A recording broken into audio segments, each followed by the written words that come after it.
3年前，萧野带着部将将衣衫凌乱的我吊在城墙上，极尽凌辱。我疯了后，他却纵容我砸坏他心爱的瓷器，撕毁他珍藏的名画，甚至划伤他的脸。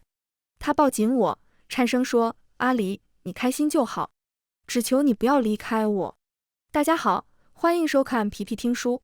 红烛摇曳，头顶的盖头分外沉重。门外伺候的丫头悄悄嚼着舌根子。王爷那么好的一个人，怎么非得要娶个疯子？真是可惜了。我起身拿起桌上一只白瓷杯子，用力砸在地上，握紧了碎瓷片。瓷片割破手掌，嫣红一滴一滴落在脚边，却感觉不到一点疼痛。笑闹声涌进屋子，是萧野的一众兄弟和部下。他们见我掀开了盖头，一个个面色古怪地看着我。有人皱着眉，厌烦地嘀咕了一声：“怎么又来了？”我看向被人簇拥着的萧野，他一身红衣，面红齿白，俊朗得紧，在一众俊美儿郎中依然那么出众。此时他脸色微沉，蹙眉看着我：“阿离，今晚别闹，好吗？”而他身边站着的是同样一身红衣喜服的齐飞燕，她的青梅。怎么用伤害自己来博取夫君的同情吗？大名鼎鼎的女将军慕容离就是这么一个拈酸吃醋的货色，竟如此小气。齐飞燕轻嗤一声，转而挽上萧野的臂弯：“不如夫君今晚还是歇在我那儿吧。”我垂下眼，见萧野轻轻拍了拍他的手，他低声哄着：“你先回去。”有人同情地叫了一声九哥。萧野排行老九。他们都走后，新房里只剩下我和萧野。放下，阿离，放下，好吗？他哄着，小心翼翼地来掰我的手。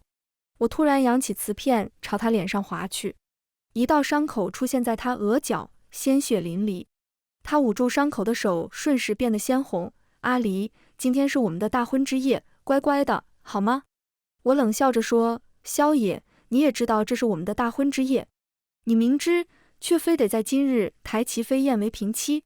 一场婚礼，3套喜服，3人拜堂，天大的笑话。”萧野定定地看了我好久，最后才红着眼，笑得古怪：“齐飞燕？阿离，齐飞燕是我指腹为婚的未婚妻，我不能不信守上一辈的诺言。何况你已经是这府上的女主人了，她不过一个平妻罢了，你放过她吧。”放过她？放过她？可谁来放过我啊？我指着门口：“你去找她吧。”他悠悠地盯着我看了好久，终是转过了身去。祝你们春宵一刻值千金。我说着，将方才喜娘准备好的合卺酒全数砸向他后背，酒杯自他肩头弹落，碎片四溅，酒水浸染了红色外袍，污迹就像我们婚姻中的瑕疵。他身形一晃，很快头也不回地跨出门去。他走了，可我却又不甘心，跟着他来到了他和齐飞燕的新房外。窗户没关，他们抱在一起，热烈的亲吻。我麻木且茫然地看着，心境不觉得痛。人人都说萧野爱我如命，他当初找到我，带我回上京的途中，流矢向我射来时，将我死死地护在身后，自己却中了好几箭，差点死在了那场突围战中。回到上京，我病了很久，就连半年后萧野的伤都养好了，我依然缠绵病榻。除上朝外，他一回府便会寸步不离守在我跟前，无下限地包容我。他眼睁睁看着我将他收集的各色字画全数烧了个干干净净，看着我将他喜欢的瓷器一件一件砸了个稀巴烂，看着我将那些美好的绫罗绸缎一点点剪成稀碎。每次他都会抱着我：“阿离，不要哭，只要你开心就好，只要你开心就好。”甚至他也会加入进来，和我一起毁坏。他说：“如果这样你能开心点，我们就一起把它砸个稀巴烂。”可是即便是摧毁一切美好的事物，我依然不开心。后来我变得日日夜夜的睡不着，越来越懒，有时候流着泪想要结束这一切。那晚萧也没有回来。第二日一大早，他端来各色点心，那些点心曾经都是我爱吃的，可是现在不喜欢了。阿离，吃一点吧。他蹲在我身边，仰头望着我，眼中似是藏着无限哀戚。我抬头看向门边，萧野，你们还真是形影不离啊。他惊讶地看着我，惊讶地回头望，谁？齐飞燕啊。昨天晚上你抬的平妻，你的青梅竹马。话才刚说完，他眼尾变红了，头埋在我膝盖间，肩膀耸动着。阿离，别管他，我爱的是你，迟早我会把他休了的。可是他说我小气。萧野，我要抬1000个平夫，1000个。我大方吗？齐飞燕闻言，白眼都翻到天上去了。一旁伺候着的丫鬟绿和沉沉叹了一口气，用袖子擦了擦眼下。萧野攥紧我的手，大方，阿离，你是最大方的。那，阿离，我能做你第1001个平夫吗？他声音发颤，死死地盯着我。我嗤笑道，不忠不贞，滚！脑海中似是有惊恐的求救声一晃而过，心像是被什么堵住一样，呼吸瞬间便急促起来。我眼前一黑，软软的倒了下去。醒来时，手背上似是有湿意。萧野察觉到我醒了，连忙用衣袖擦了擦我的手背和他的眼睛。我茫然地盯着床顶那只雕花香薰球，缕缕青烟就像是我的命一样，似乎被风一吹就能散。我转过头，轻轻地摸了摸萧野的额角，疼吗？他颤声道，不疼，只要我们阿离开心，我就一点也不疼。阿离乖，来，喝点药。我乖乖地任他扶我起来，乖乖地任他将我后背垫上软枕，乖乖地任他拂开我额角凌乱的发丝，却在他将勺子喂向我时，闭口躲避。阿离乖，吃药。他用昨夜哄齐飞燕的语气哄我。可笑，我别开头。来，张嘴。我闭上眼。来，张嘴啊！就在他张嘴啊的时候，我猛地将一根小儿手臂粗的木杵捅进他的嘴里，用力搅了搅。还给你，滋味好吗？我问。只这一瞬，仿佛又将我拉回当初他施暴的那一晚。萧野没有躲避，任那根木杵在他嘴里胡乱倒捅。很快，他的嘴角便挂下鲜血。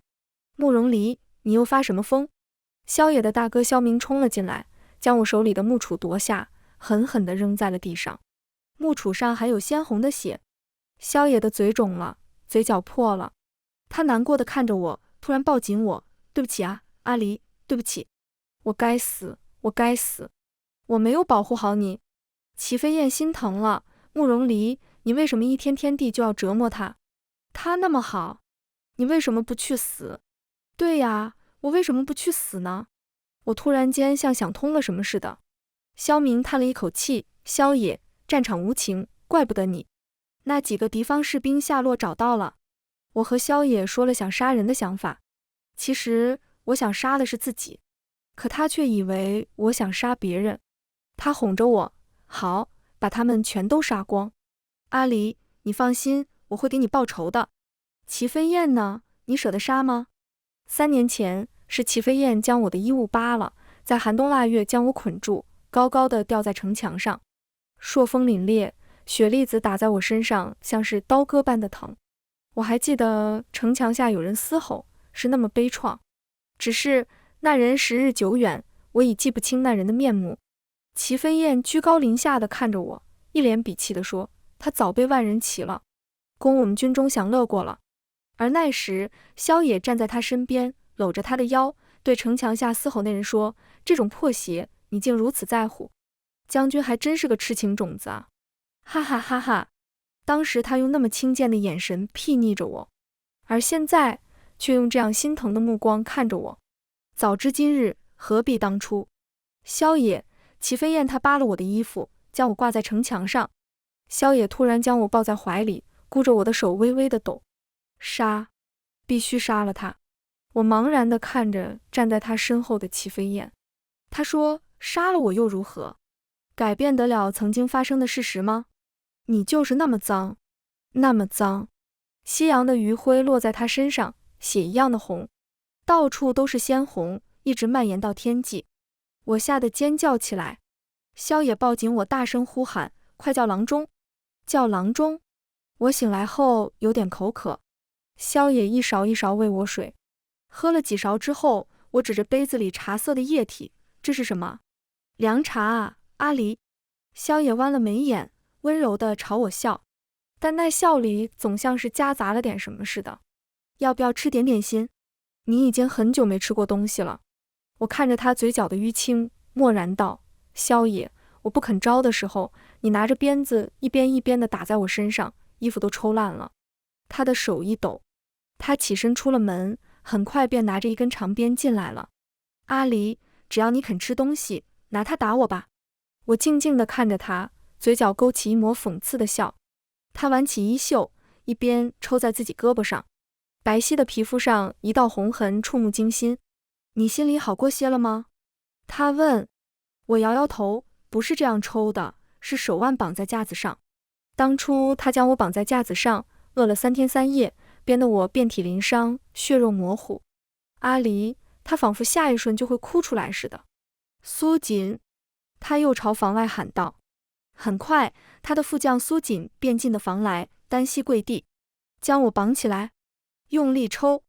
萧野原本月白的长袍被抽出了一道道红痕，宛如雪地里盛开的一枝枝红梅。一院子的丫鬟仆从不敢说任何话，他们通红着眼，一个个愤怒地瞪着我。抽到第30下的时候，我吃光了盘中糕点，味如嚼蜡。苏锦将皮鞭狠狠砸在地上，他娘的，老子抽不下去了。王爷，你要是再逼末将，末将甘愿受军法处置。说着，他愤然瞪着我。王妃，事情都过去那么久了，您还想要怎样？王爷又没有嫌弃您，还一天天将他往死里折腾。您这心是铁石做的吗？不会痛吗？不准怨王妃。违者打出府去。虽然萧野这么命令，但是府上流言还是被我听到了。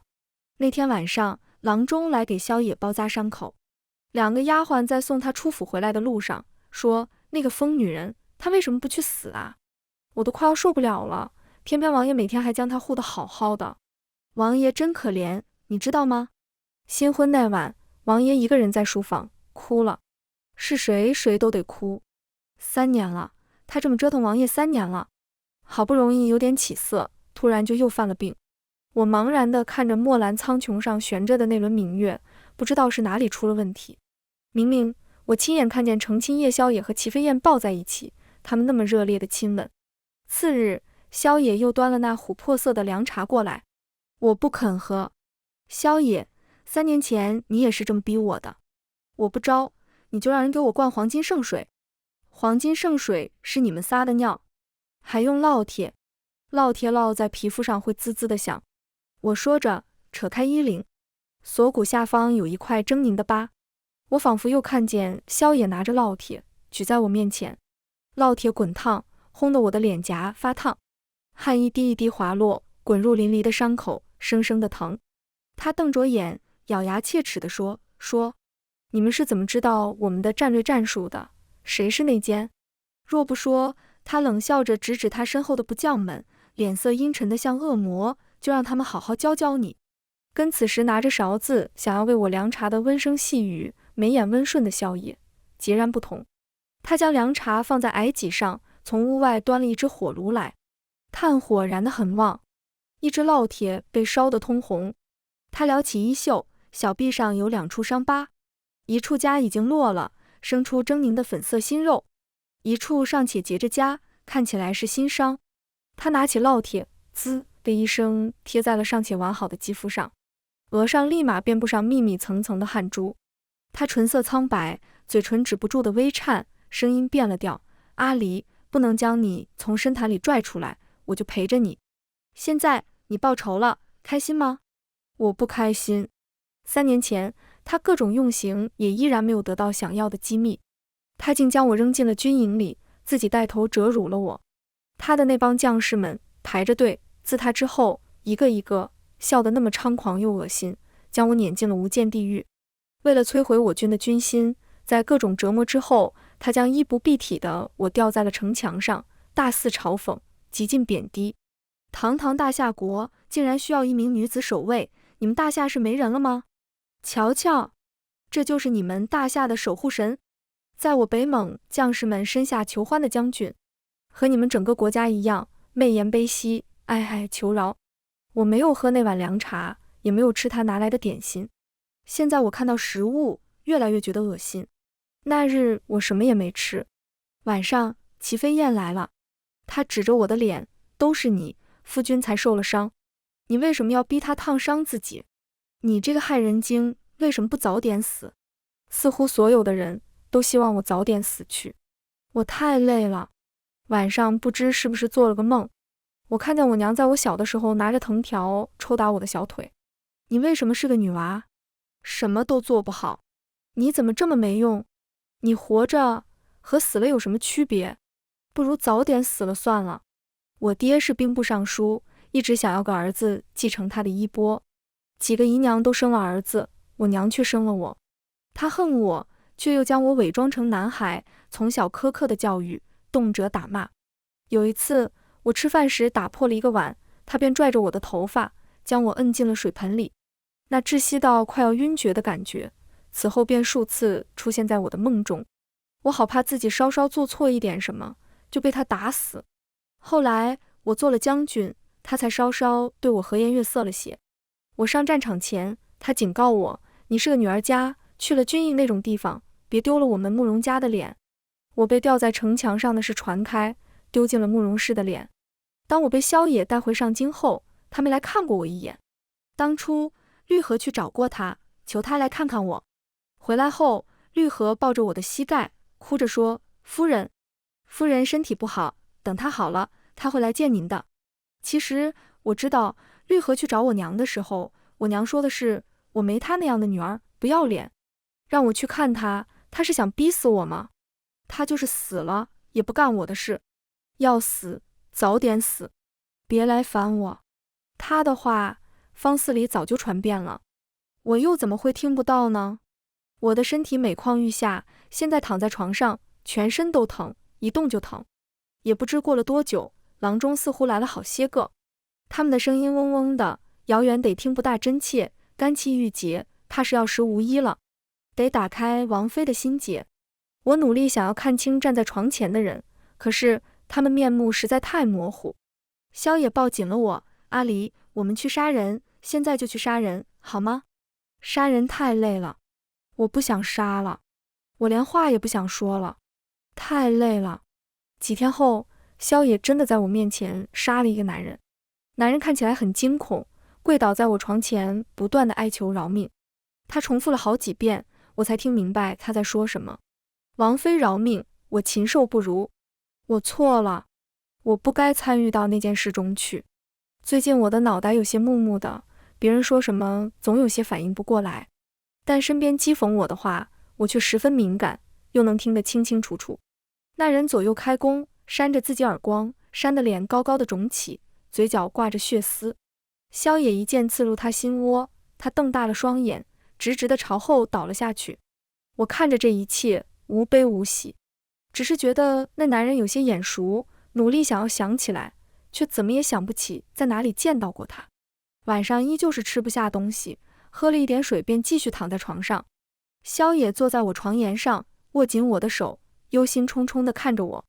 阿离，若是成亲导致你旧病复发，那我们不成亲了，你休了我，好吗？我闭上了眼，心里一片荒凉。最近我总是整晚睡不着觉，躺在床上如同一具尚且能感知的尸体一般。萧野抱着我，眼泪落在我颈窝，他喃喃道，阿离，你说过的，这一辈子都会不离不弃，你现在是想干嘛？我不许你离开我。他向绿荷打听哪家寺庙灵验，命苏锦到处去找道士高人，甚至在我门口贴上了各种符箓。府中上上下下一片惶恐，丫鬟们背地里悄悄议论，我们王爷以前从不信鬼神，他总说人定胜天，如今因为王妃，我见了都好想哭。王爷真可怜，已经几天几夜没睡过整觉了。那女人这样耗着，不仅是想拖死自己，更想拖死王爷。齐飞燕又来了，她站在床前，冷笑着，像是个索命的恶鬼。慕容离，你活着还有什么用呢？你这个废物，丢尽慕容家的脸，丢尽端王府的脸，更丢尽了我们大夏的脸。你知道吗？现在王爷已经变成人人都可指摘的可怜虫吗？这几日，萧野发了疯的杀人，杀完后犹不解恨，将他们的皮剥下来做成了人皮灯笼。他以前不这样暴虐的。绿荷跪在我床前哭，王妃，您劝劝王爷吧，您这样下去，王爷会疯的。下人们私底下悄悄嚼舌根，又被我听见了。他们说王爷那般端方雅正的谦谦君子，如今变成这副人不人、鬼不鬼的模样，都是因为我。他们说萧野剥皮时那个狠劲，就像是厉鬼索命，让人彻骨生寒。我每日浑浑噩噩地熬着日子。有一次，萧野非得逼着我起床，要带我去双林寺上香。他说那里的神佛最是灵验。我懒懒地趴在他背上，看着他一步一步爬上999级台阶。萧野，我叫了他一声，他竟有些哽咽。阿离，你终于愿意开口说话了。看到马车咕噜咕噜咕噜地转，好想钻进去。我说，他没有说话，但肩膀却压抑不住的轻颤。上了山顶，烧香、拜佛、祈祷，是从未有过的虔诚。哪里像那个从不信命，在战场上以一敌百的他。回去后，我院子里多了一只通体漆黑的猫。他说方丈说黑猫辟邪挡煞，能替我消灾解厄。消不消灾我不知道，但有了它，我似乎多出了几分生气。每日吃的也比以往多了些，也愿意走到院子里看它撒着欢儿的跳上跳下了。它是那样小，那样快活，那样像当年我和萧野一起养的那只猫。自从它来了之后，就再也没见过齐飞燕。我问萧野他去哪儿了，他神色莫名地看着我。阿离，我把它给休了。他小心翼翼地问我，你开心吗？我实话实说，不知道。我感觉不到开心或是难过，甚至痛苦的感觉了。一直到我父亲找上门来，我才知道萧野骗了我，他根本就没有休了齐飞燕。那日，萧野去上朝，很久也没有回来。我坐在藤椅上晒太阳，看猫追院里的一只花蝴蝶。我爹来了，怒气冲冲来的，一进院子，指着我的脸就破口大骂：慕容离，你这个祸国殃民的妖女，都是因为你，端王他才迟迟不肯动身去北疆。你知道北疆现在乱成什么样了吗？青州、宿州2城被打紫屠了城。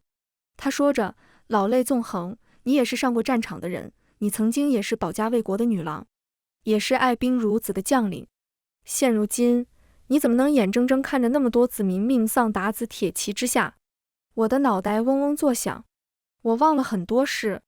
那沙场点兵的豪气，久远的四世格式，那个不顾生死冲锋陷阵的女郎，她是我吗？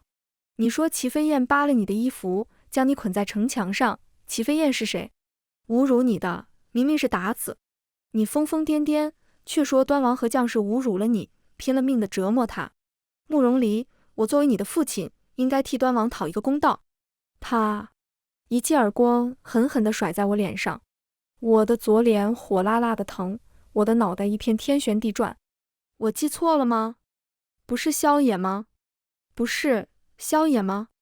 我爹怎么走的我记不清了，但他一走，齐飞燕就来了。我已经很久没有见过他了，这一次他一身红衣，鲜艳明媚，高马尾，意气风发。他对我说，慕容离，我要随夫君上战场去了。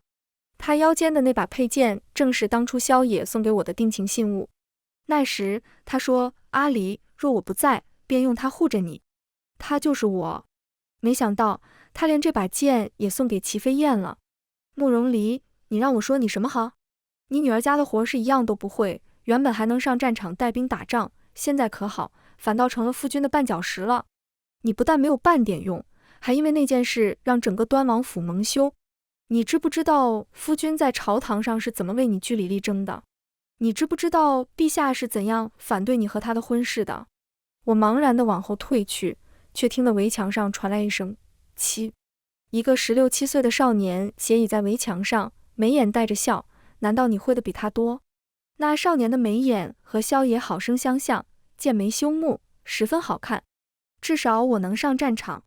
齐飞燕叉着腰，抬着下巴，看起来有几分傲气。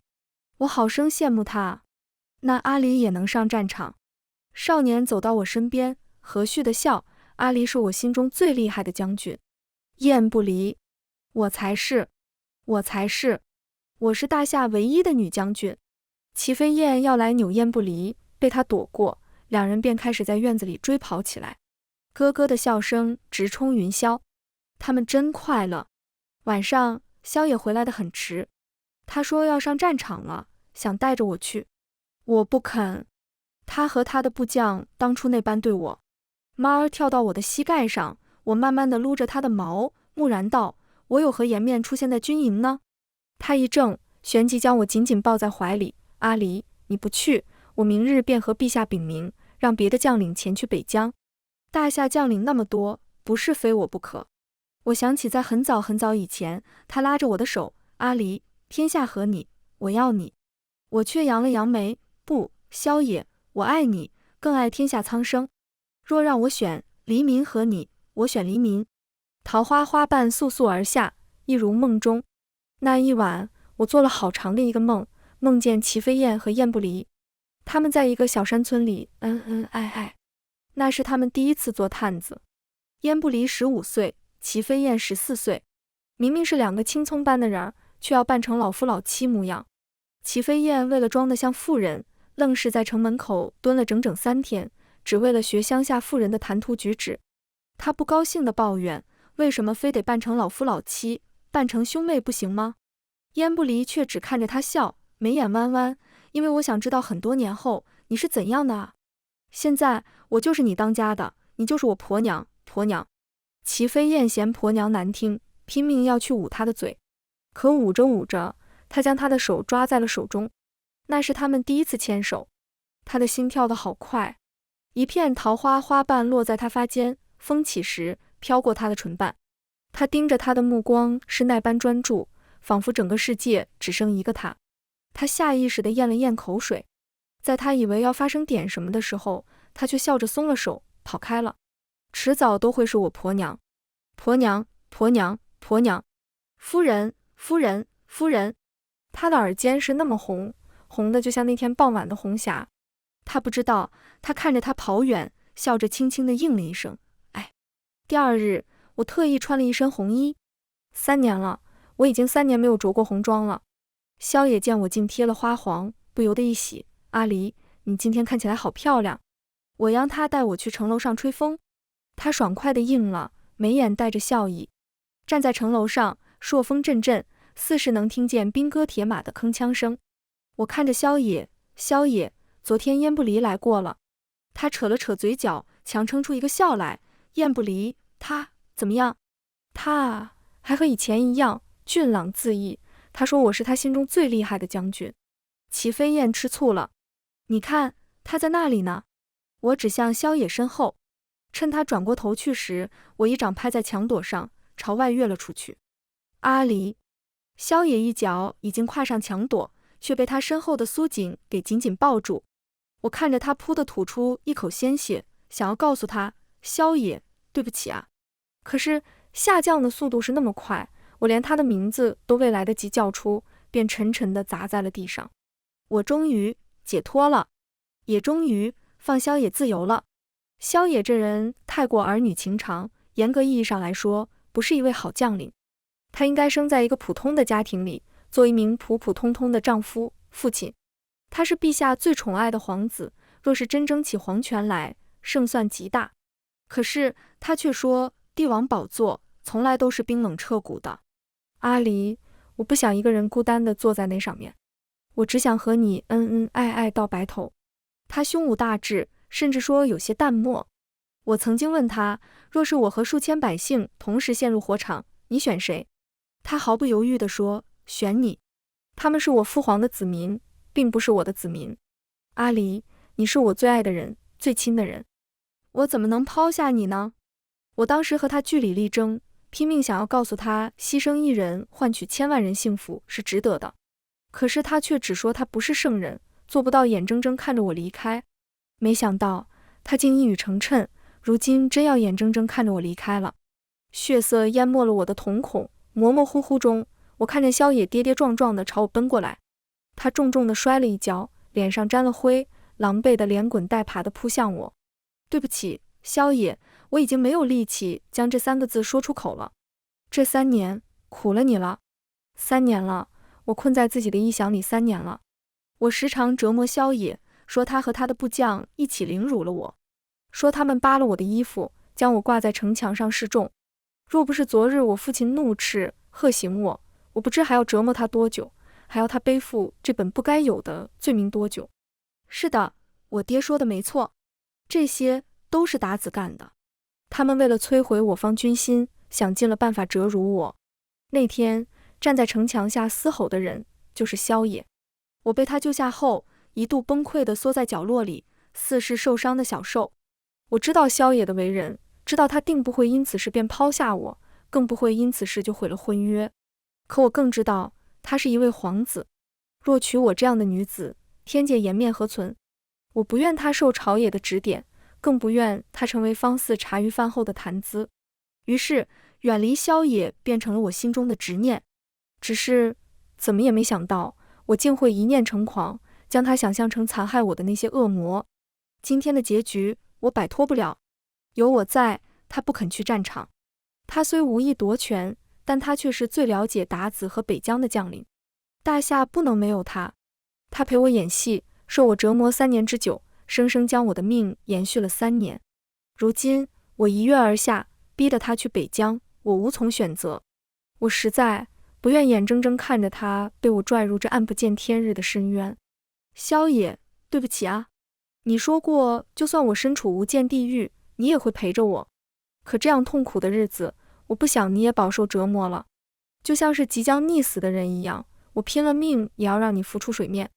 耳旁，萧野的呼喊声变得飘渺而遥远，可我分明看见他站在城墙下朝我招手，笑得那般和煦。他的肩头落满了桃花花瓣，风乍起，粉色花瓣便拂过他的唇角眉梢。他递给我一把长剑，阿离，知道你喜欢剑，快看看，中意不中意？我想起我们在敌方城镇潜伏时的日子，他总是漫不经心地叼着一根草，牵着我的手在大街上晃荡，可却暗暗地将城中路线记在了心里，也暗暗将我的喜好记在了心底。我想起他嘚瑟地指着半空栖息的2只燕子，说，知道为什么给你化名齐飞燕，给我化名燕不离吗？因为燕双飞，不离弃。阿离，你这名字一点也不好，应该叫不离才是。你爹娘一定不疼你，不过没关系，以后你由我来疼。那年的桃花开得好盛，落了他一身。他朝着温暖的春阳中走去，回过头朝我和煦地笑，飞燕，婆娘。萧野番外，我去了北疆，因为我知道阿离的遗愿是让我守卫北疆的一方百姓。他总是那样心软，看不得世上苦楚。幼时，他在大街上捡回来一个小乞丐，说他实在太可怜，给他取了一个清新的名字绿荷。数天后，他又捡回来一个男孩，他说他一个姑娘家身边带着男孩不大方便，便央了我带着。我给他起名苏锦。青州、宿州大难，民不聊生。我知道他是为了催我去战场才跳下城墙，我也知道他不想拖累我才结束了自己的一生。从小到大，他总是拼尽全力想要身边的人过得更幸福一些。可是谁又这样对过他呢？就连他舍生忘死，拼命想要保住他的江山，替他维护王权的那个人，在得知他被侮辱之后，也不肯让他进皇族的族谱，不肯让我娶她。他那般对他，我很生气。忘恩负义之人，不配我们替他抛头颅洒热血。我抗旨了，声称若今生不能娶阿离为妻，宁愿困死在这上京城里，也不再上沙场。以此为要挟，他才肯让我迎阿离进门。他说，老九，总有一天你会后悔。我不会，因为我此生最大的后悔已经发生在阿离身上了。3年前，我原本想让苏锦带一队骑兵夜袭鞑子粮仓，阿离站了出来，他说他曾和我在敌方打探过，地形熟，不如让他去。我真该死，就那样被他说服了。算来，我在北疆驻守已经是第15个年头了，不过30多岁，却深感疲惫。最近常常会梦见以往我和阿离在一起的时光，仿佛又回到了当年，我折一枝花插在他鬓边，他便笑得灿烂的日子。自阿离从城墙上一跃而下后，我再也没回过上京。我曾想过和阿离生不能同亲，那便死同学吧。现在想来，应该也达不成这个愿望了。毕竟他的墓在上京，而我若哪天战死沙场，应该不会让人费时费力将遗体运去上京。入冬的第一场大雪落下的时候，我站在城墙上，想起当年也是这样一个大雪天。阿离被吊在城墙上的那一幕仍历历在目，心依旧痛得无法呼吸。突然之间，好想他。入夜，我书了一封与妻书，命人快马加鞭送给绿河，让他捎与阿离。阿离无妻，见字如面。昨夜入梦，梦见阿离不过6、7岁模样，从马背上摔下来，摔得灰头土脸，却赖在地上不肯起来。为夫走过去，拿狗尾草蹭你的脸，笑问这是哪家公子，撒泼甩赖倒是一流。阿离小手拽住为夫袍角，素白衣摆生生印上阿离的2个脏手印。脸皮厚的为夫自叹不如，小公子是否想学这撒泼之术？黄金500两，便可传授小公子秘籍。无妻真是个小骗子，女扮男装如此之相，害得当年为夫好些个夜晚辗转反侧，以为自己沾染上断袖之癖。心绪之煎熬，实该让阿离也尝尝滋味。仔细想来，从初次见面到如今一路走来，已是近30年了。不知阿离是否还记得在北疆做探子的日子？3间小瓦房，1猫1狗2人，你说这辈子所求也便是如此了。有一回我看书时睡着了，你竟拿了绳子将为夫右脚绑在了凳脚上，为夫醒来狠狠摔了一跤。还有一回，你非得拉着我上屋顶喝酒，结果才几口，你便醉倒在屋顶，差点摔下来。那段日子真是我这辈子、上辈子、数辈子最为开怀的日子了。我真后悔没有去寻一味让人遗忘的药。那时若让你喝了，遗忘了所有苦痛，也许现在我们还能在小瓦房里过着属于我们的小日子。阿离是女中豪杰，总是在我耳边说，爱一个人及不上爱天下苍生。为什么要选呢？我爱你，我也爱天下苍生，不行吗？当年你领着骑兵暗夜偷袭之前，我心绪不宁地握着你的手，阿离，还是让苏锦去吧。我舍不得你。以往的每一次分别，我虽不舍，但从未那般不安过，总觉得有种不祥的预感。可你那时却反握住我的手，笑着说，萧野，爱不是片刻不离。等我回来。阿离，10几年过去了，我才明白你这句话。爱不是片刻不离，而是相隔生死，我心依旧。你也要等着我啊。等我明年春天折一枝桃花，送与你。全文完。皮皮听书，感谢您的观看，每天上新精彩小说，喜欢就订阅吧。